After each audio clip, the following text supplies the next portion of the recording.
आपका वतन है और उनकी फौज है। कोई गलत फहमी का शिकार ना रहे कि वो रेड लाइन है। कोई शख्सियत रेड लाइन नहीं है। हमारे लिए रेड लाइन जो है हमारा दीन है, हमारे नबी सल्लल्लाहु अलैहि वसल्लम हैं, उनके असहाब व अहले बैत है, हमारा वतन है और हमारी फौज है, हमारे सलामती के इदारे हैं। आज भी ISI के कितने अफसरान होंगे जो पता नहीं कहां कहां बेचारे अकूबत खानों में, जेलों में और किस अंदाज में होंगे अपने वतन के लिए। आज अगर पाकिस्तान महफूज है तो इस कौम और फौज के इत्तेहाद की वजह से महफूज है, और आप इसको कमजोर करना चाहते हैं। आप फौज और कौम के दरमियान तकसीम पैदा करना चाहते हैं। मेरी जिस बात से हिंदुस्तान का मीडिया खुशियां मना रहा हो और हिंदुस्तान के अंदर खुशियां मनाई जा रही हो, वो मेरे मुल्क के मफाद में नहीं हो सकती है। ये बड़ी क्लियर बात है। हमें पता है कि पाकिस्तान के अरब इस्लामी दुनिया से ताल्लुकात की खराबी के लिए कौन कौन क्या क्या कर रहा है, लेकिन इंशाअल्लाह वो नाकाम होगा।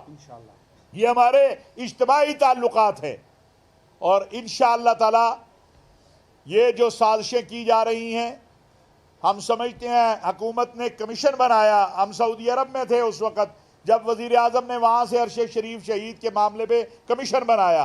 हमारे लिए सबसे ज़्यादा इत्मीनान अरशद शरीफ शहीद की वालदा और उनके अहले खाना का ज़रूरी है, किसी और दूसरे का इत्मीनान ज़रूरी नहीं है।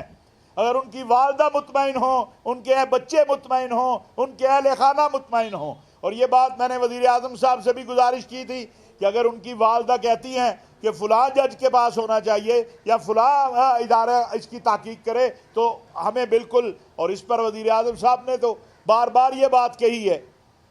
तो आप और जत्था और गिरोहबंदी, तो मैं आज ये कहना चाहता हूँ कि अगर पाकिस्तान का सियासी निज़ाम बदलना जिहाद है तो फिर मौलाना अब्दुल अजीज से लेके हाफिज सईद तक सबको इजाज़त दीजिए। फिर आप एक माह मुकर्रर कर दे रियासत पाकिस्तान के पार्लिमान के सामने जो बड़ा जत्था लेके आएगा वो हुकूमत कर ले, फिर पता चल जाएगा कि किसका बड़ा जत्था आता है। फिर आप इजाज़त दे मौलाना फजलुर रहमान साहब को भी और हाफिज सईद साहब को भी, मौलाना मसूद अजहर को भी, मौलाना फजलुर रहमान, इन सब को इजाज़त दे। अगर जिहाद इस निज़ाम को बदलना या पार्लिमान में तब्दीली ताकत के जोर पे लानी है तो फिर ये पार्लिमान ख़त्म करें आप। फिर पार्लिमानी निज़ाम, हमने 2013 में भी धरनों की मुखालफत की थी। जब मौलाना फजलुर रहमान साहब लॉन्ग मार्च लेकर आए थे, बिलावल साहब, हमने उस वक़्त भी कहा था कि पार्लिमान के अंदर से फैसला होने दें। आपके खिलाफ किसी ने आपको नहीं गिराया। आपको भी पता है कि आप खुद गिरे हैं, आप अपने वजन से गिरे हैं, आप अपने साथियों के साथ जो आपके लोगों का रवैया था आप उसकी वजह से गिरे हैं। और अब आप चाहते हैं, एक तरफ आप कहते हैं फौज सियासत में ना आए और दूसरी तरफ आप कहते हैं हमें लाकर बिठाया जाए। ऐसा नहीं होगा। कौम फैसला करेगी जब इंतखाबात होंगे। इंतखाबात में कौम जिसको वोट देगी वो आके पार्लिमान में बैठ जाए। और अगर इसका नाम जिहाद है जो आप कर रहे हैं तो मेरा ख्याल है फिर जिहाद की तशरीह जो है वो आपको मेरे भाई नूरुल हक कादरी साहब को ज़रूर पढ़ानी चाहिए कि जिहाद है क्या और जिहाद किस चीज़ को कहा जाता है।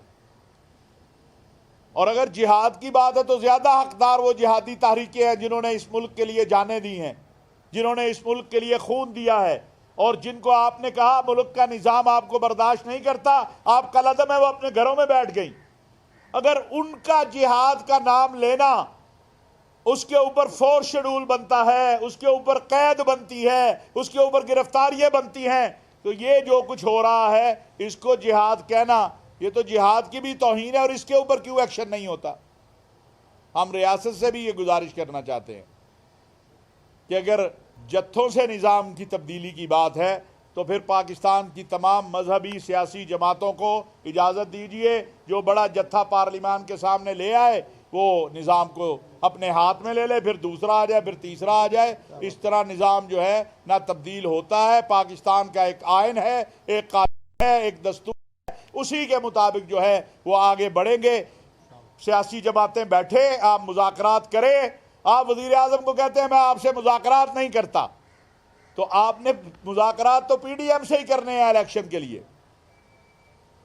ये नहीं मुमकिन है कि आप कहें कि मुल्क की 12-13 जमातें, इनसे तो मैं बात नहीं करता, तो आपको किसी ने इंतखाबात नहीं देने। जो भी आप कर ले, अल्टीमेटली आपको मुल्क की सियासी जमातों के साथ बैठना है। तो आप कल की बजाय आज बैठिए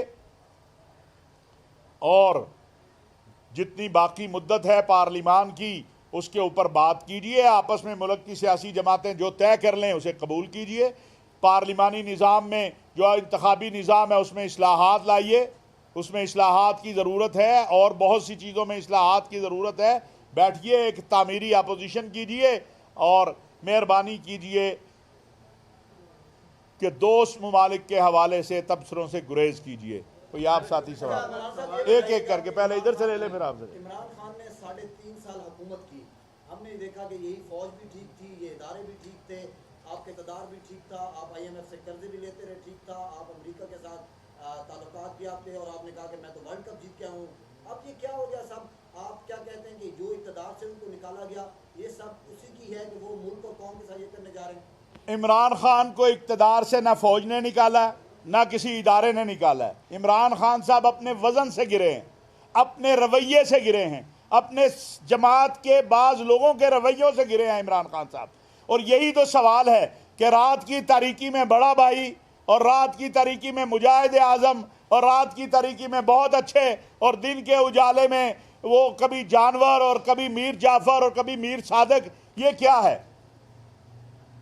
अभी भी आपने कल रात वजीर आजम साहब का वो देखा कि उनको पैगाम भेजा जा रहा है कि ये आए, ये तय कर लेते हैं, और एक तरफ आप गालियां देते हैं।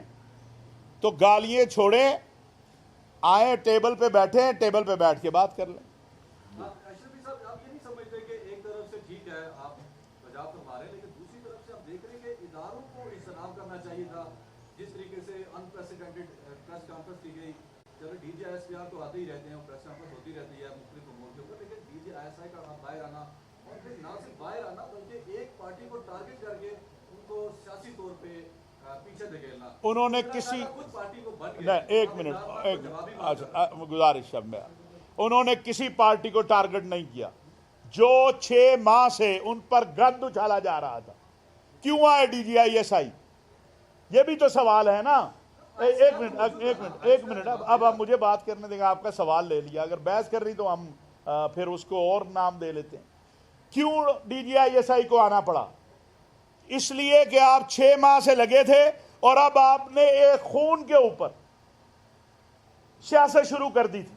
आपने अरशद शरीफ शहीद के खून के ऊपर जो है वो अपने वही जुबान, वही अमल, वही इल्ज़ाम तराशी दोबारा शुरू कर दी। किस पे? इदारों के ऊपर। अरशद शरीफ हमें भी बहुत अजीज है, मुल्क के इदारों को भी बहुत अजीज है, उसने हमेशा खड़े होकर पाकिस्तान की बात की है। इख्तिलाफ राय हो सकता है, तो ये सोचना चाहिए कौम को कि आखिर क्या नौबत आई कि जो सारा कुछ के बावजूद खामोश बैठे थे उन्हें आके बोलना पड़ा। और वो इसलिए उन्हें बोलना पड़ा कि मुल्क के अंदर एक झूठ के जरिए, एक झूठे बयानिए के जरिए पाकिस्तान की फौज को और सलामती के इदारों को और फिर उनके जिम्मेदारों को नाम ले लेके जिस तरह निशाना बनाना शुरू किया गया, उस चीज़ ने उन्हें मेरा ख्याल है मजबूर किया कि वो आए और अपनी फ़ौज का भी और अपने इदारे का भी दिफा करे। और मैं समझता हूँ कि उस एक प्रेस कॉन्फ्रेंस ने बहुत सारे हवा जो है वो गुब्बारे से निकाल दी है। बहुत शुक्रिया, बहुत मेहरबानी।